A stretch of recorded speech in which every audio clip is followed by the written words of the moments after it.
Hello les hobbyistes, j'espère que vous allez bien. Numéro 76 de Mortal Realms vient d'arriver. On débriefe ça tout de suite.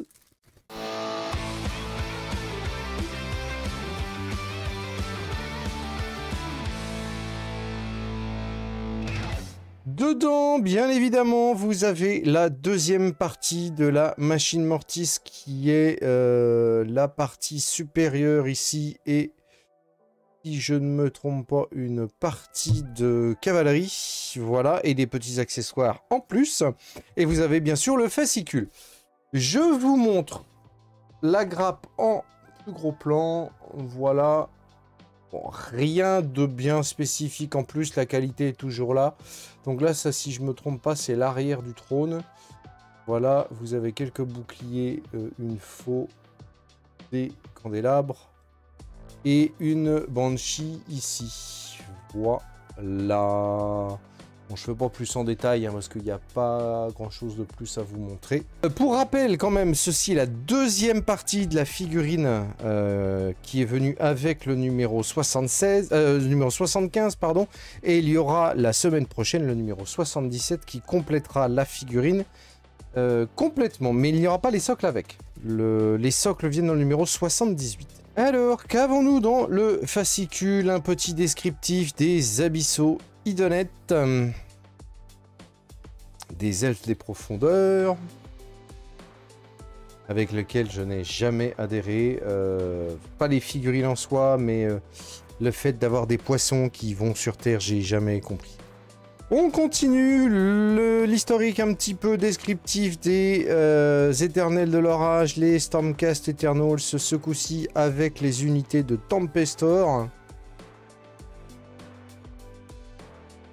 Cavalerie lourde sur Drakot.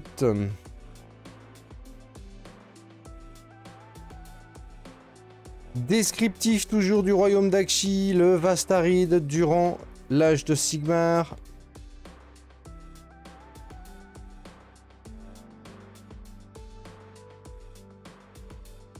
Il y a pas mal d'historique aujourd'hui, hein. On a quand même beaucoup de pages d'historique. Alors un récit sur une bataille. Pas un rapport de bataille là apparemment. Voilà. Entre les gangreneurs de Nurgle et du City of Sigmar. Là. Voilà. L'assemblage de la machine Mortis. Donc là on va pouvoir commencer à assembler la figurine en tant que telle. Sachant que là les socles, le socle n'est pas encore fourni. Elle arrivera dans l'un des numéros suivants. C'est un sous-assemblage, d'accord. On travaille par système de sous-assemblage sur ces 3-4 numéros là. Cette figurine là est très intéressante. On peut l'utiliser comme nécromancien indépendant et il y a moyen de faire des petits dioramas très très sympas. Un petit tutoriel tactique sur la magie.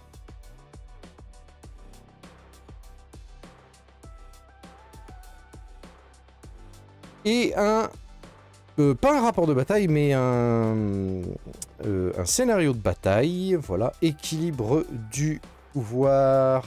Comme d'habitude, vous avez descriptif de l'armée des Stormcast, le descriptif de l'armée des Nighthounds, avec un petit peu d'historique sur la mise en situation de la bataille.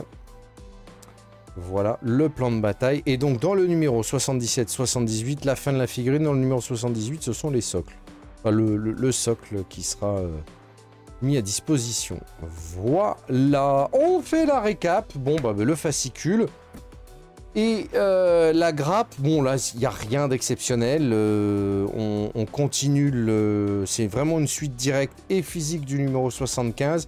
Donc, vous aurez, je vous rappelle, l'ensemble de cette très grosse figurine pour un montant total de 30 € au lieu de 50 € vendus en boutique.